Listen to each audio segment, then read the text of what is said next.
अकबर दरअसल सीरियल में बहुत लोगों ने देखा होगा अकबर को अपनी इतिहास के किताबों में पढ़ा होगा आपने, लेकिन कभी इतना विस्तार से नहीं पढ़ा जितना 20 साल का रिसर्च। सर 20 साल आपने रिसर्च किया?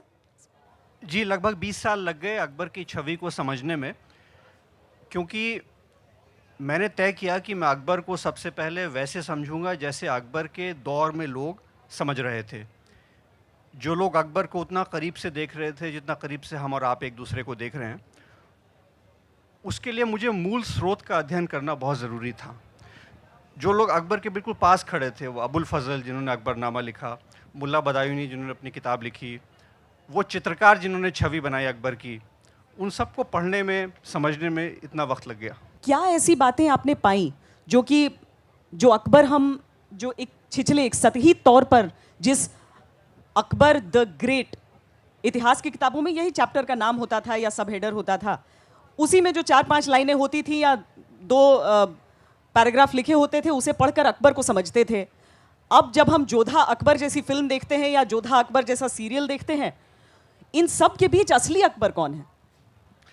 मैं बहुत साफ साफ कह दूं कि मैंने जब ये तय किया कि मैं बादशाह अकबर पे उपन्यास लिखूंगा 20 बरस पहले, तो मैंने तय किया कि अब मैं अकबर पे बना कोई सोप, कोई सीरियल, कोई सिनेमा नहीं देखूंगा, ताकि उस सीरियल की कोई छाया मेरे उपन्यास पर ना पड़े और जो छवि मैं अकबर की बनाना चाहता हूँ उस पर किसी का साया ना पड़े। लेकिन उन 20 साल पहले, अब से शायद 28 साल पहले आपने शुरू किया 20 था। साल पहले, तब तक मुग़ल आज़म आ चुकी थी। अच्छा। तो अगर मुग़ल आज़म के अकबर का साया है तो वो है, हाँ। लेकिन उसके बाद के अकबर का साया नहीं है। वो सीरियल कम से कम आपके उस दौर में नहीं थे जो अब रहे, या जो फिल्म बाद में आई जोधा अकबर, तो क्या कोई जोधा थी अकबर की जिंदगी में और उतनी अहम अकबर की रानी? बहुत छानबीन करने के बाद भी मुझे अकबर की कई पत्नियों के नाम मिले, लेकिन जोधाबाई नाम की पत्नी नहीं मिली। लेकिन राजा भगवंत दास आमेर के उनकी बेटी की शादी अकबर से हुई थी, जिससे सलीम पैदा हुए। वो राजपूत राजकुमारी थी, उनका नाम ज्ञात नहीं है। फ़ारसी स्रोत में मरियम ज़मानी, यानी वह खिताब उनको दिया गया, उस ज़माने की मरियम ज़मानी कहा गया, लेकिन वो जोधाबाई उनका नाम नहीं था। जोधबाई एक राजकुमारी थी जोधपुर की, जिनकी शादी सलीम से हुई थी, यानी जोधबाई नाम की महिला अकबर की बहू थी। वक्त के साथ, इतिहास के साथ किस तरह छेड़छाड़ की किरदार ही नहीं बदलते हैं, देखिए रिश्ते बदल गए। ये तो होता है, हमारा कल्पनाशील देश है। इतिहास और इतिहास कहाँ ख़त्म होता है, कल्पना कहाँ शुरू होती है, वो लाइन, वो रेखा कई बार समझ में नहीं आती। अकबर की शख्सियत का ये पहलू जो है कि जिसका जिक्र आपने शुरू कर चुके हैं आप अपनी इस बातचीत में, लेकिन वो ये कि जो सांप्रदायिकता है उसकी लकीर को पाटने का काम करते हुए, हिंदुओं के हक में फैसले लेते हुए एक बादशाह के तौर पर वो नजर आते हैं। आपकी उस पूरी रिसर्च में इन बातों की तस्दीक हुई? इस उपन्यास की शुरुआत होती है, चांदनी रात थी 3 मई 1578। अकबर का खेमा झेलम नदी के किनारे लगा हुआ है और उन पर एक दीवानगी सी हावी हो जाती है। वो ऐसा कुछ बोलने लगते हैं जिसे उस दौर के लोग समझ नहीं पाते। दरअसल उस समय उनके मन पर एक बहुत बड़ा बोझ था। देश के अंदर जो अलग अलग धाराएं हैं, वैचारिक धाराएं हैं, धार्मिक धाराएं हैं, उनके बीच जो संघर्ष चल रहा था, उसका बहुत बड़ा दबाव, बहुत बड़ा बोझ, बहुत बड़ा तनाव था। उसी वजह से उन पर वो दीवानगी सवार होती है और वो ऐसी बातें करते हैं जिससे बाकी लोग समझ नहीं पाते।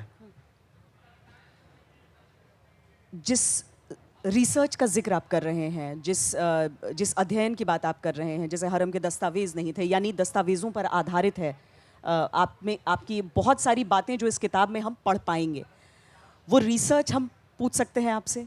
जी बिल्कुल। सबसे बड़ी बात तो अबुल फजल जिन्होंने अकबरनामा लिखा, जो कि अनुवाद में 6 खंडों में मौजूद है, वो एक तरह का आधिकारिक सरकारी दरबारी द्वारा लिखा हुआ इतिहास है। तो उसकी खूबी और ख़ामी यही है कि वो आधिकारिक है, उसमें तथ्य सब सही हैं, लेकिन एक दरबारी से जिस तारीफ़ की उम्मीद की जा सकती है वो उस किताब में है। लेकिन उस किताब की एक और बहुत बड़ी अहमियत है, उसके ज़रिए हम ये जान सकते हैं कि अकबर की क्या इच्छा थी कि उनका युग और आने वाला युग अकबर को कैसे देखे। तो वो छवि निर्माण की एक बहुत बड़ी कोशिश थी, जिसमें अकबर एक महामानव के तौर पर उभर कर आता है। ये बहुत बड़ा स्रोत है। इसकी खामियां जो हैं, जो कि बहुत तारीफ़ है, इसको पूरा करते हैं एक साहब हैं मुल्ला अब्दुल कादिर बदायूनी, जो अकबर के घोर विरोधी हैं, कट्टरपंथी हैं, लेकिन उनकी हिम्मत नहीं थी कि वो खुलकर लिखें। वो एक खुफिया इतिहास लिखकर छोड़ गए, मुंतखबुत तवारीख़ के नाम से, जो कि हम तक पहुंचा। इसके अलावा अकबर की बनाई हुई इमारतें मौजूद हैं, जिससे ज़ाहिर होता है कि अकबर किस तरह का सामंजस्य समन्वय स्थापित करना चाहते थे। एक बहुत नायाब किताब दलपत विलास नाम की, वहाँ तक मैं पहुँचा। जिस रात का मैं जिक्र कर रहा हूँ 3 मई 1578, जब अकबर बहुत तनाव की स्थिति में थे, उस समय दलपत विलास का गुमनाम लेखक अकबर के बहुत पास खड़ा था। बहुत बारीकी से उसने दर्ज किया है कि बादशाह सलामत पर किस तरह की दीवानगी सवार हुई, उनके मन में क्या था और ज़बान पर क्या था। वो बहुत बड़ा स्रोत है, बहुत अहम स्रोत है। आखिरकार उसको पढ़ने के बाद अकबर की शख्सियत पर से कई पर्दे खुले और मुझे समझने में आसानी हुई। इसके अलावा अकबर के करीब जो लोग थे, चाहे वो तानसेन हों, जिन्होंने लिखा तखत बैठे हो महाबली ईश्वर हो अवतार, तो वो अकबर को एक ईश्वर के अवतार के तौर पर देख रहे थे। जो चित्रकार थे जिन्होंने अकबर की छवि को बनाया, और बहुत से ऐसी तस्वीरें हैं जो कि जिसको आप कह सकते हैं वो इनफॉर्मल जैसी चीज़ें हैं। जब अकबर ने आदम खां के कत्ल का आदेश दिया, वो शायद अकेला चित्र है जिसमें अकबर के बदन पर ऊपर कोई कपड़ा नहीं, यानी बहुत जल्दबाजी में वो हरम से निकले और उन्होंने कत्ल का आदेश दिया। उस तरह की तस्वीरें हैं जिससे उस घटना को समझने में और अकबर की मनस्थिति को समझने में आसानी होती है।